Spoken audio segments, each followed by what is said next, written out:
The Millionaire twins refused everyone's food except this poor waitress. What happened next? Where are you watching from? I really want to know. If you love this story, don't forget to hit like, comment, and subscribe. Your support is the driving force that keeps me sharing. Imagine this. Can a single act of kindness shake an entire empire?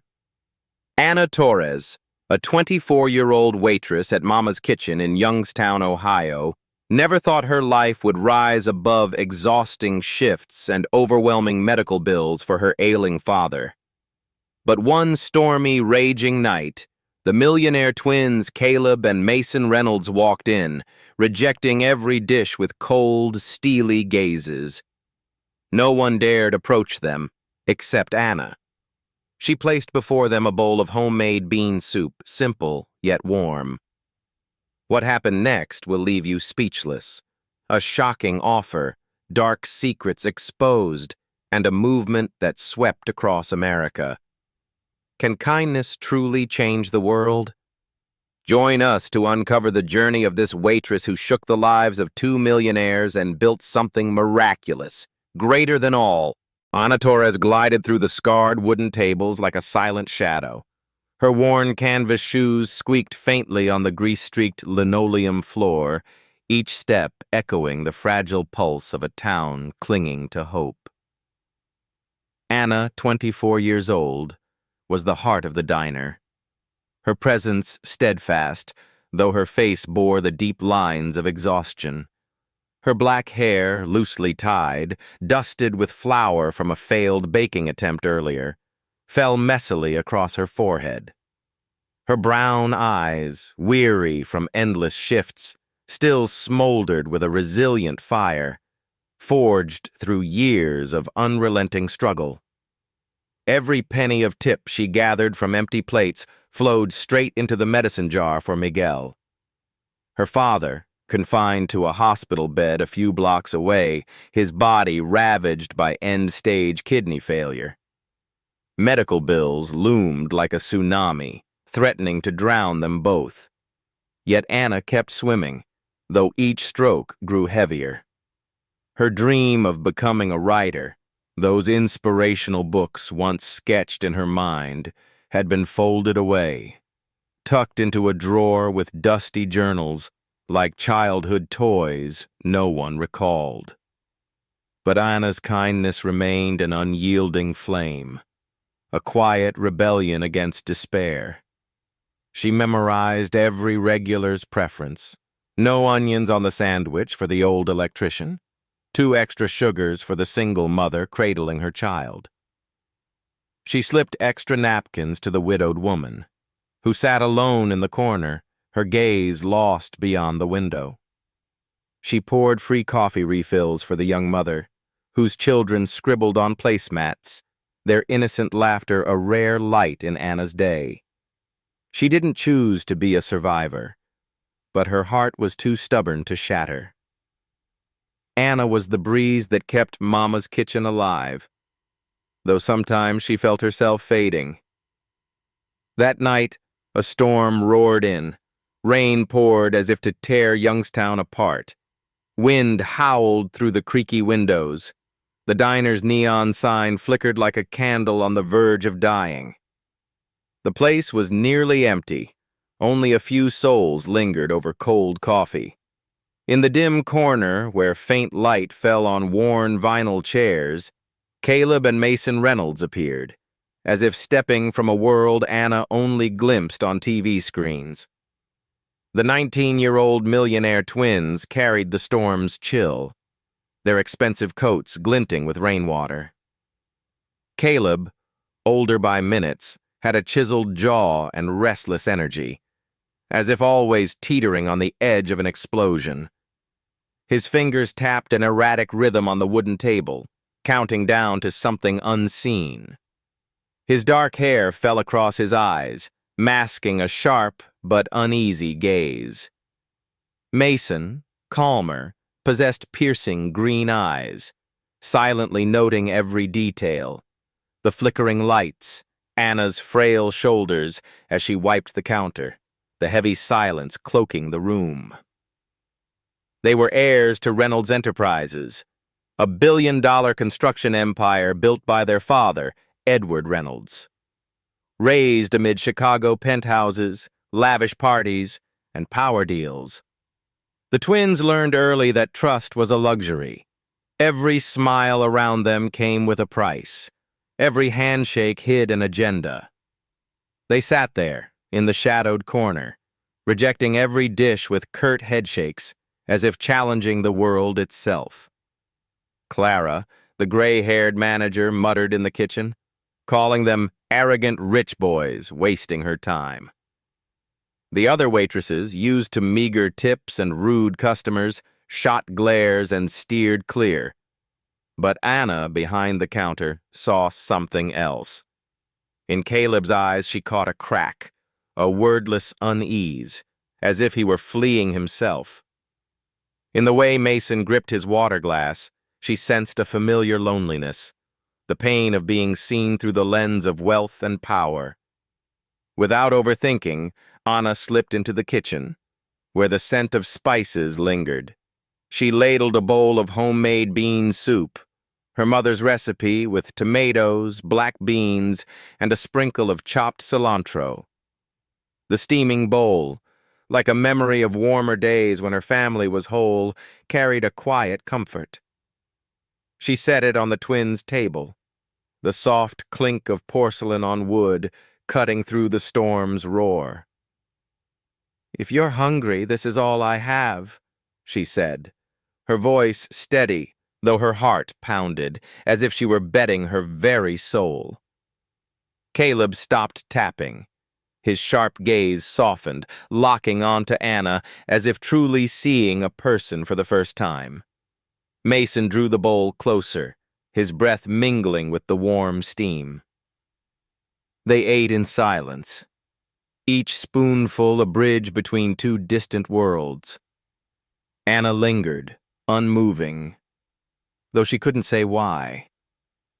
Something in that moment, a fragile spark, like the flickering neon outside, refused to die despite the raging storm.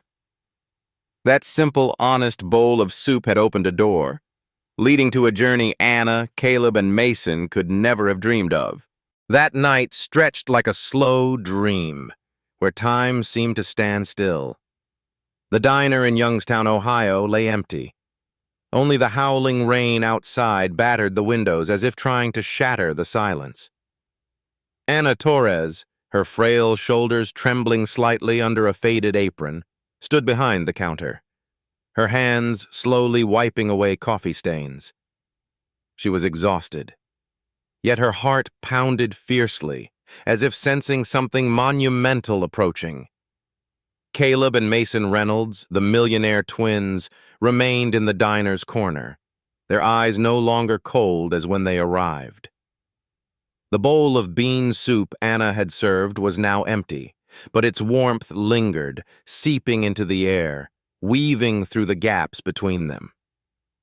That night, they didn't rush to leave.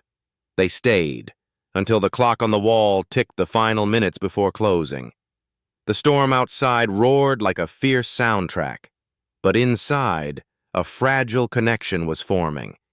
Anna, usually guarded with her pain, felt a strange urge. She began to speak, her voice soft but clear about Miguel, her father who once sang her Mexican lullabies, now a frail shadow on a hospital bed. She spoke of medical bills piled high like mountains, each paper a dagger to her hope. She shared her dream of writing, journals holding her entire world, but now just scribbled lines, buried under the weight of duty. Her words sought no pity. They were a confession, honest and raw, as if she were speaking to herself. Caleb, always restless, sat still. His sharp gaze softened, as if seeing a piece of himself in her story. Mason, with deep green eyes, listened, his fingers no longer gripping the water glass.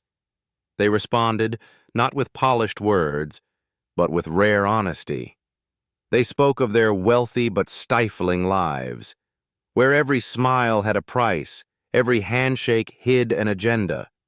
Raised in Chicago penthouses, they learned trust was a luxury and loneliness the cost of power. In that moment, the wall between them, between the struggling waitress and the millionaire twins, seemed to dissolve, leaving a space of understanding. As the clock struck midnight, Caleb and Mason rose. The storm had eased. Only a soft patter of rain remained. Caleb, with a swift but gentle motion, pressed a $500 bill into Anna's hand. His gaze lingered, as if wanting to say something unspoken. Anna stared at the money. Her pride flared like a flame. She didn't want her act, that simple bowl of soup, tainted by cash.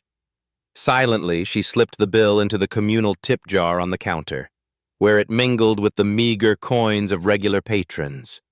She returned to her tasks, wiping the counter one last time. But a strange feeling lingered, as if that soup had opened a door she hadn't dared to cross. The next day, Youngstown buzzed with rumors. The millionaire twins, who rejected every dish, had eaten Anna's soup.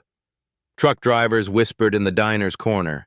Housewives gossiped at the grocery store. Mama's kitchen became a focal point, though Anna only wanted the day to pass as usual. She brewed coffee, cleared tables, her eyes dodging curious stares. But as dusk fell, the twins returned. This time, they didn't sit in the corner. They walked straight to the counter, where Anna was stacking napkins. Caleb, with a rare, serious gaze, slid an envelope across the scarred wooden surface. Anna opened it. Her breath caught.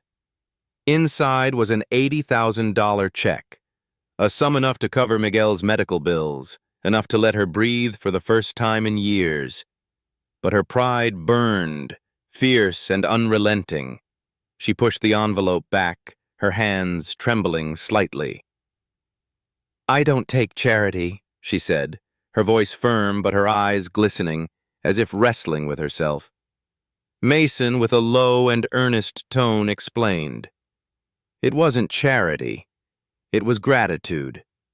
Anna had treated them as humans, not as walking wallets. They needed her, not just for the soup, but for her perspective, her heart. They invited her to advise a new community project, health centers, scholarships, and job training for those struggling like her. The offer, simple yet weighty, was a ray of light piercing the darkness. Anna hesitated.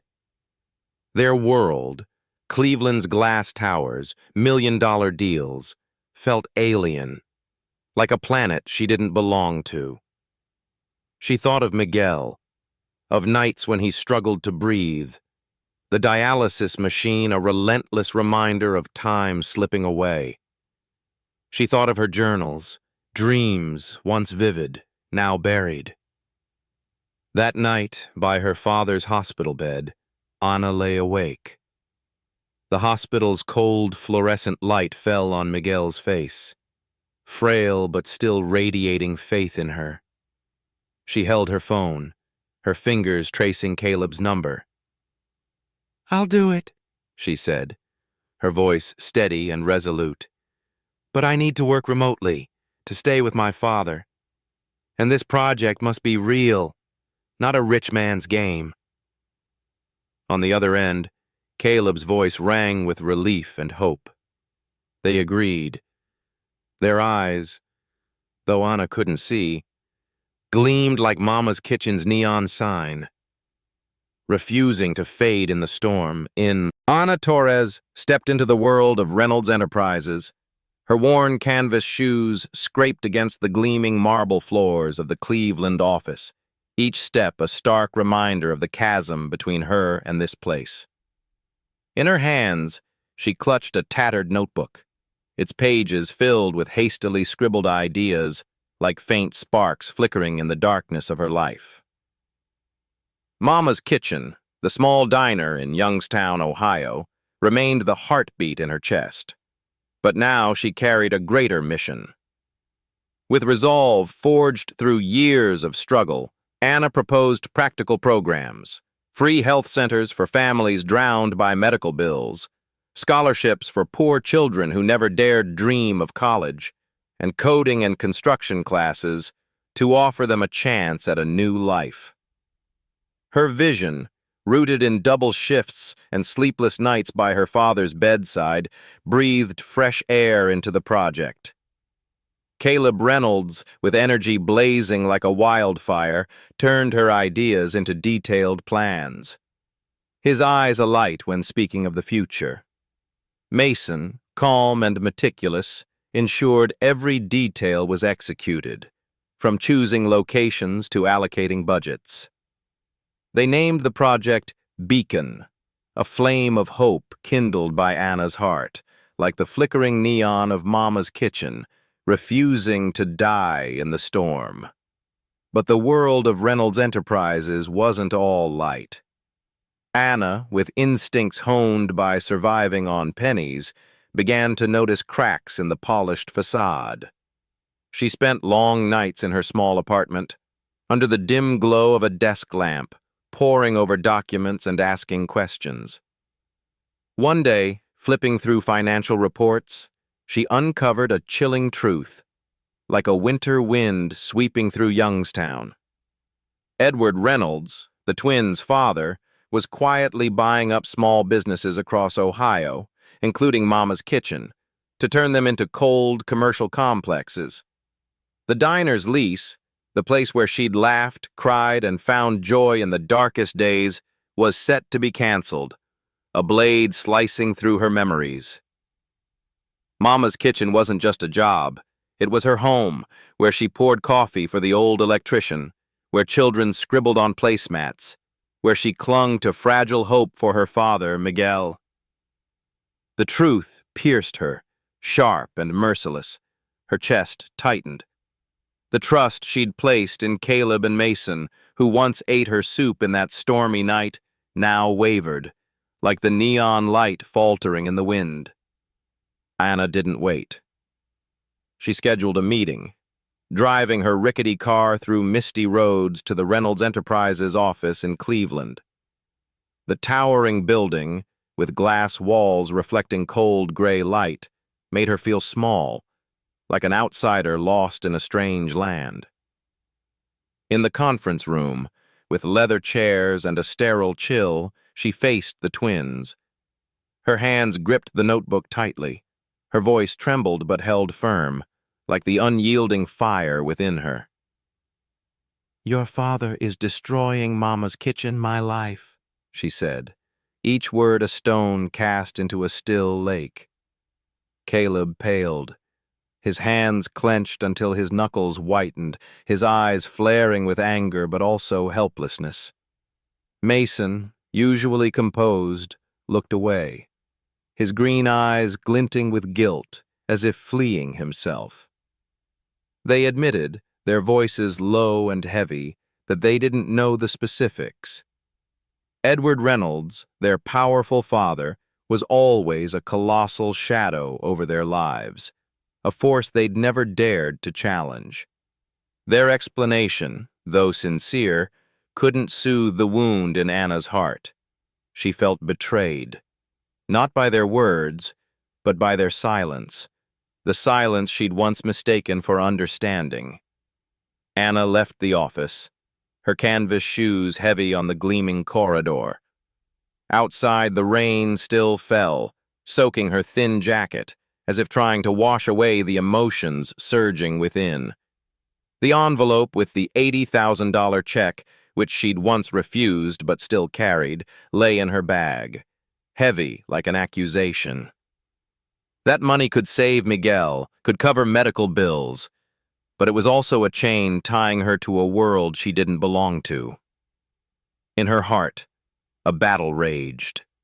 Her pride, which had kept her standing through years of hardship, clashed with fear that if she let go of this chance, Mama's Kitchen would vanish, and Miguel would have no hope. She drove back to Youngstown, her headlights dim, cutting through the rain, her mind reeling. The image of the diner surfaced, the smell of burnt coffee, the laughter of children. Miguel's trusting gaze. She couldn't lose that place.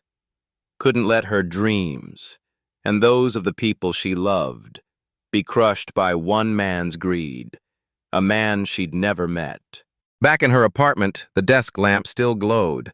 Her notebook lay open on a page of ideas. Anna sat down, her hands trembling slightly as they touched the pen. She didn't write in her journal that night.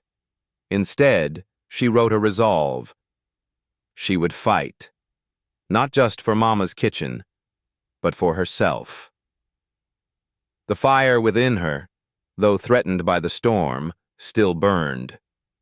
She didn't know that this decision and the chilling truth she'd uncovered would be the spark leading her to a greater journey, where her kindness would confront power and her heart would ignite an entire community. Dear audience, take a moment to relax, grab a glass of water, and keep listening to this story. There's more surprising twists ahead.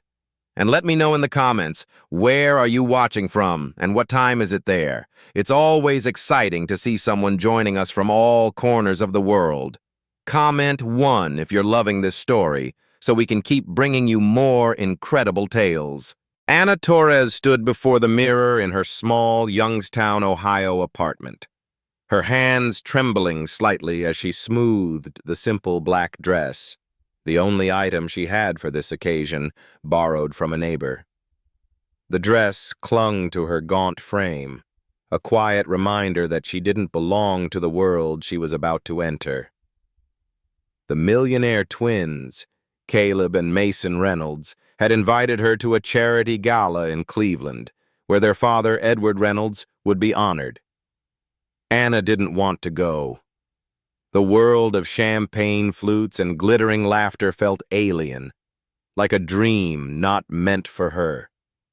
But Caleb's pleading eyes, Mason's rare sincerity in his voice, they had made her nod. She didn't know that this night would be a turning point, where her kindness would confront power and her heart would have to choose between truth and safety. She drove her rickety car through dark roads, her dim headlights slicing through the fog. The Cleveland hotel loomed like a palace, its glass walls shimmering, a red carpet stretching endlessly. Anna stepped inside, her canvas shoes brushing softly against the marble floor, a sense of displacement gripping her chest. Around her were tailored suits, shimmering silk gowns, the clinking of champagne glasses. Laughter rang out, sharp and artificial, as if the room were performing a play she didn't know the lines to. Edward Reynolds, the center of attention, stood on stage, his polished smile a perfectly crafted mask. His eyes swept the crowd, confident and commanding, as if the world belonged to him. Anna lingered in a corner, her hands clutching a small purse, feeling like a shadow no one saw. She thought of Mama's kitchen, the scent of burnt coffee, Miguel's trusting gaze, her father fighting kidney failure in the hospital. That place, not this, was her home. But the air shifted when Caleb and Mason took the stage. Caleb, his usual restlessness replaced by fierce resolve, stood tall, his eyes sharp as a blade. His voice rang out, cutting through the crowd's murmurs, declaring they were abandoning Reynolds Enterprises. He spoke of Anna, a waitress from Youngstown, who taught them about integrity, about living true to one's heart. Mason, calm but no less steadfast, continued, exposing how their father crushed small businesses, like Mama's Kitchen, for cold commercial profits. Their words were a stone cast into a still lake, ripples of shock spreading. The crowd froze, champagne glasses stilled, fake smiles stiffened. Anna, in the shadows, felt her heart pound. She hadn't expected this, her name echoing in a room of power, the twins daring to defy their untouchable father. Edward ascended the stage, his smile still flawless, but his eyes cold as a hidden blade. His voice, smooth with a hint of condescension, claimed his sons were young, idealistic. They would learn how the world worked. His words were a warning, not just for Caleb and Mason, but for Anna. But the damage was done. The crowd whispered, cameras flashed, and Anna felt a chill run down her spine. She left the stage area, her steps heavy, her mind reeling. In her purse, a small USB drive, a gift from Sophia, Edward's former accountant who had sought her out before the gala, held evidence of his corruption, bribery, and tax evasion. Sophia, with haunted eyes, had handed it to Anna, like passing a burning torch. Anna knew that exposing those files could topple Edward, but it could also destroy Beacon, the community project she and the twins had poured their hearts into, still tied to Reynolds' funds. The choice was a blade at her throat, forcing her to weigh truth against the dreams of thousands. That night, Anna returned to Youngstown, sitting by Miguel's hospital bed. The hospital's cold fluorescent light fell on her father's face, frail but still radiating faith. He held her hand, his whisper soft. "You always do what's right." His words were a breeze through her soul, dispelling the fog of doubt. Anna gazed out the window, where rain still fell, each drop like her heartbeat, steady, resilient. She thought of Mama's kitchen, the children sketching on placemats, the beacon flame she'd ignited. The truth, however painful, was the only path. Under her apartment's desk lamp, she opened her laptop, sending the USB files to Elena Vargas, a renowned journalist known for toppling the powerful. As she hit send, a weight lifted from her shoulders, but a new fear took root. She didn't know that this decision would be the spark igniting a greater storm, where her kindness would battle greed and her name would become a flame lighting an entire community. Elena Vargas's article erupted like a storm, tearing through the glittering facade of Reynolds Enterprises. The headline, "Millionaire Empire Toppled by a Waitress," spread across newspapers, from phone screens to crumpled pages on coffee tables. Edward Reynolds, once perched atop power with a polished smile, now stood exposed by undeniable evidence. Corruption, bribery, tax evasion. His assets were frozen, his reputation shattered like a sandcastle before a tsunami.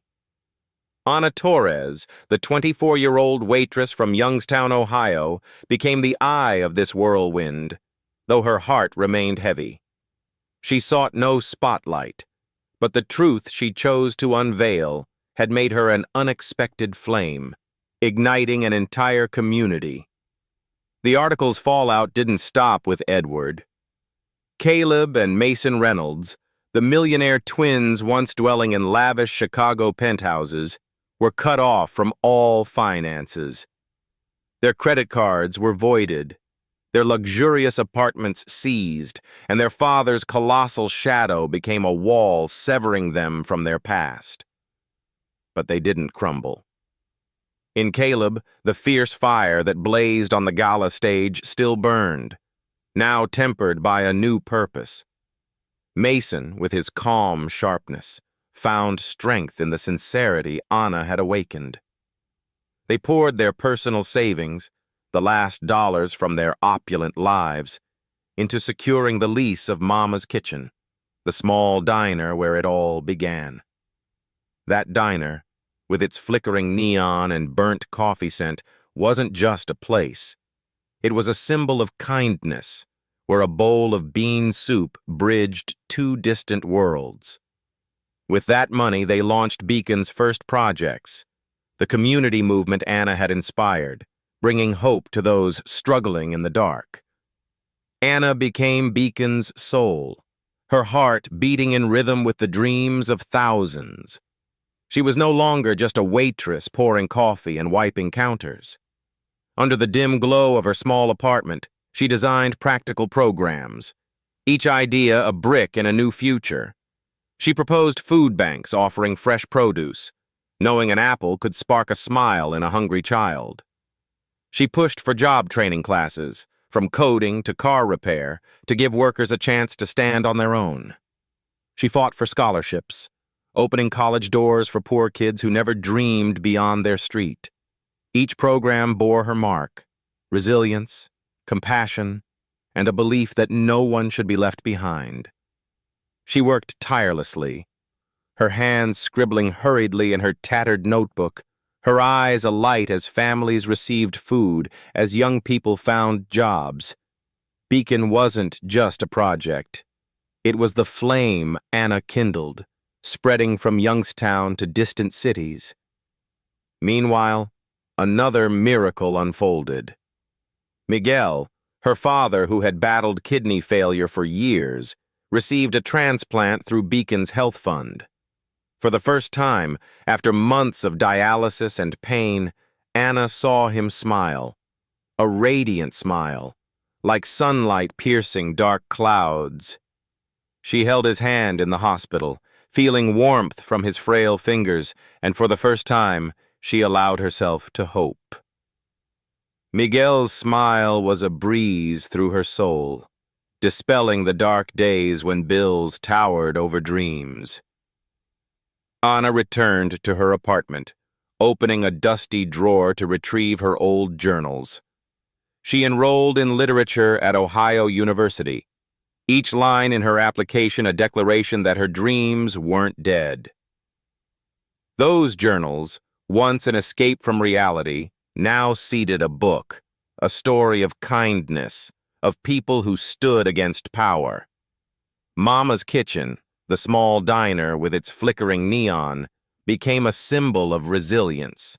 The hashtag #HatMamasRebellion swept social media, a flame dancing across phone screens nationwide. Posts about Anna, the bean soup, the twins who abandoned an empire for justice were shared millions of times. Reporters from major cities flocked to Youngstown, cameras flashing before the diner's sign, capturing the tale of a waitress who shook an empire. Activists, students, and ordinary folks drove hours to Mama's Kitchen, like a pilgrimage to where justice triumphed.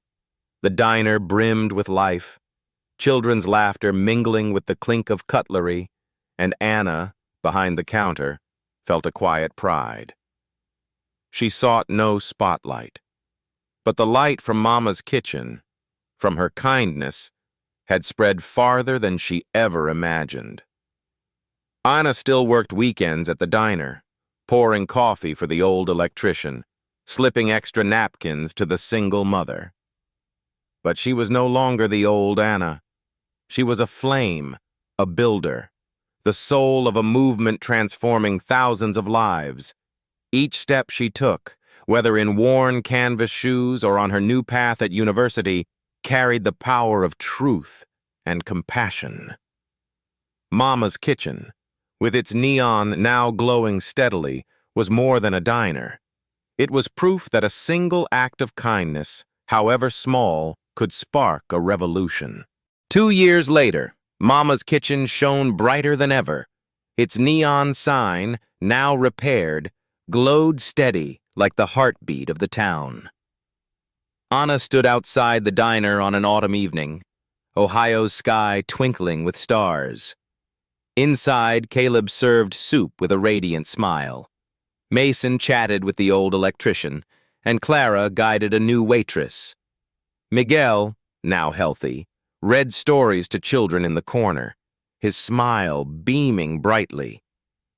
Beacon had spread to 40 cities, feeding tens of thousands, creating jobs for thousands of workers, and granting scholarships to hundreds of students. Anna, nearing her literature degree, dreamed of publishing her first book. She still worked weekends at the diner, pouring coffee and chatting with regulars. Sophia, the whistleblower, revealed herself as Edward's estranged sister, cast out by the family for defying him. She joined Beacon, working with Anna to protect small businesses. Anna was no longer just a waitress. She was a flame, a builder, a symbol of kindness. The community she created, with Caleb, Mason, Miguel, and Youngstown's people, was proof that a bowl of soup, a single act of kindness, could change the world. As she stepped inside, the door's bell chimed. Cheers from regulars erupted. Anna smiled, her eyes sparkling. She had saved the diner, the twins, and herself, building a world where kindness not only survived, but triumphed. Thank you for joining us. Don't forget to let me know in the comments. Where are you watching from? And what time is it there? It's always thrilling to see someone join us from across the globe. Comment 1.